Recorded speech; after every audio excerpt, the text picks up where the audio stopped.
Welcome to One-on-One with Walt Lascos.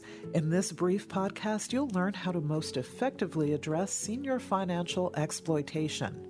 Now, here's Walt. Greetings, everyone. Monday, November 11th marks the observance of Veterans Day 2024, an opportunity for all of us to express our sincere appreciation and show of respect to all of those who have defended our country by their service in America's armed forces. Unfortunately, though, while having addressed the topic of elder scam and fraud prevention for so many years now, I cannot help but think of all those veterans who, after all the sacrificing they have done for our country, have also been targets of financial scams and fraud. And it goes further. You see, sad as it is, they are not only subject to the various kinds of scams that con artists subject you and I to every day, but also to scams associated with many of their military and VA benefits. And after all they have sacrificed, I ask, why does that have to be? What do we need to do to further strengthen their ability to stay safe from all scams and fraud? Well, joining me today to shed more light on this issue and hopefully more guidance on how we all can protect veterans and their families from financial scams and fraud is Michael Valila, Department Adjutant with the Department of Massachusetts Disabled American Veterans. Michael, before we venture into a discussion on financial scams, talk to us first about the Disabled American Veterans Organization. Tell us what it is and what it does to serve veterans and the role you play in that service. Absolutely, and thank you for having me today. So DAV Department of Massachusetts is dedicated to a single purpose, empowering veterans to lead high-quality lives with respect and dignity. We accomplish this by ensuring that veterans and their families can access the full range of benefits available to them, fighting for their interests on Capitol Hill and at the State House in Boston, and educating the public about the great sacrifices and needs of veterans transitioning back to civilian life. We do this in a number of ways. We provide free professional assistance with disability claims and other benefits, both state and federal. We provide outreach and educational services to disabled veterans and their families at no cost. We provide free transportation for veterans of all eras across the Commonwealth to and from their VA medical appointments. We have housing programs for veterans and veterans' families throughout central Massachusetts, though we service veterans with housing insecurities across the state. And we have volunteer opportunities and programs for disabled veterans at the soldiers' homes, VAs, and in many of our communities around the Commonwealth, on top of the representation that we give to disabled veterans at the municipal, state, and federal levels.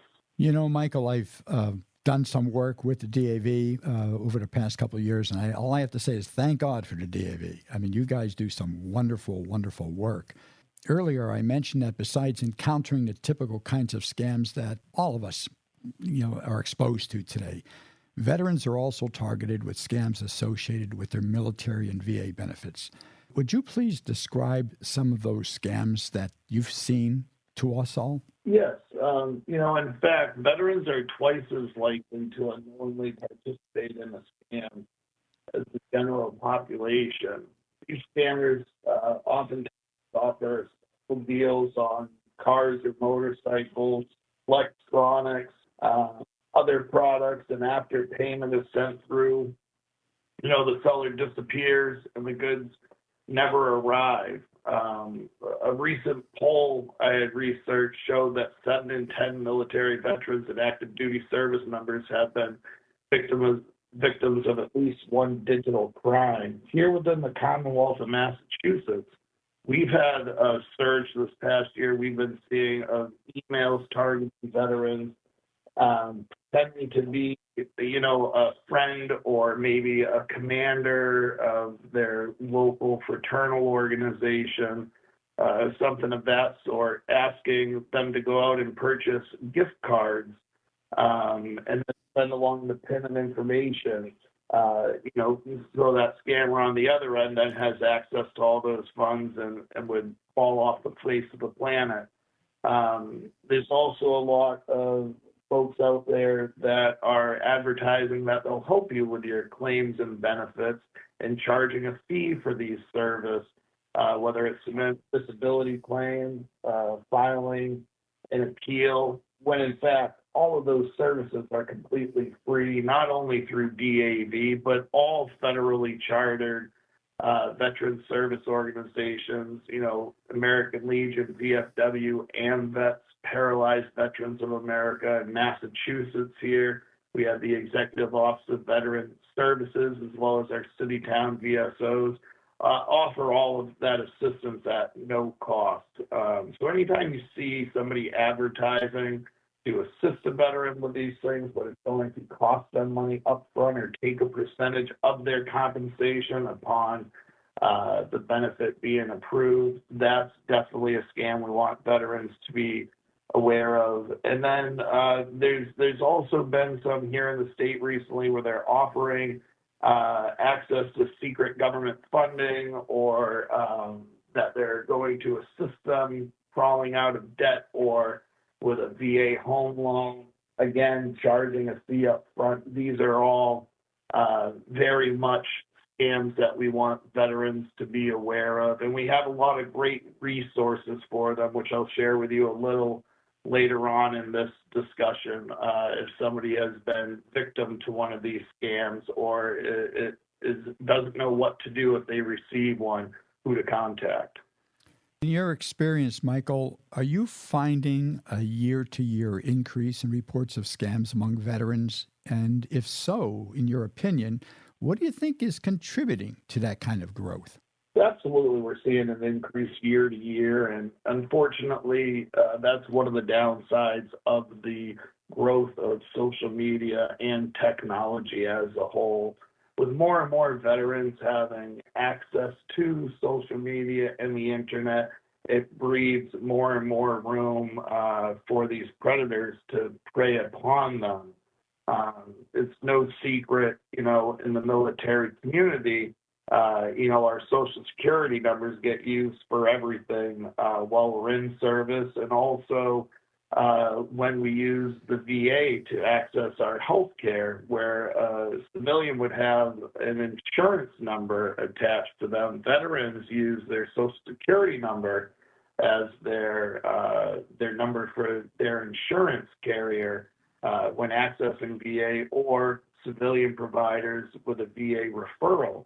Therefore, you see a lot of these scammers, they'll send text, email, or they'll simply call them by phone, and they sound just like somebody from the VA or one of these agencies that are attempting to help and asking the veteran to confirm their social security number.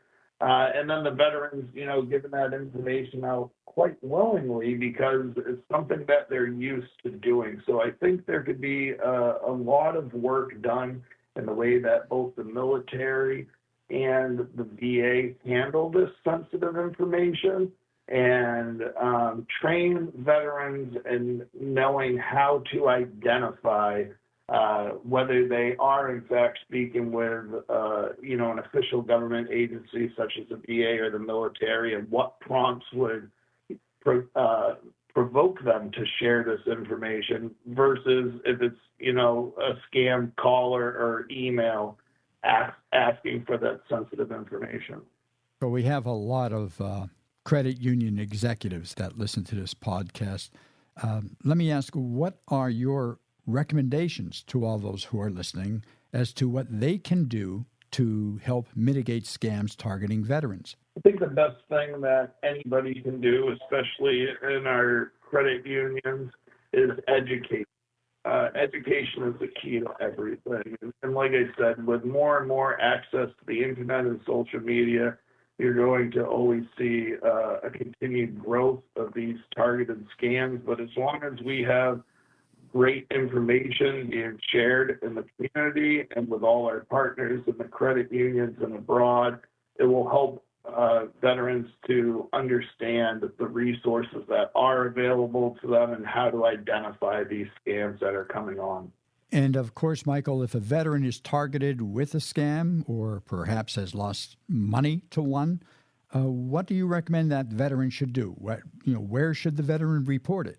It's a great question. So I always advise my veterans, first contact the Attorney General. Contact us at DAV, because if you've been targeted, there's a good chance that other veterans are being targeted, and we need to spread that message to raise awareness. But we also want to contact the Attorney General so that they can work with local, state, or federal authorities to try to resolve this. There's also the Be Safe Fraud Hotline that can be contacted at 833-388-7233, or as other folks call it, 1-833-38-VSAFE.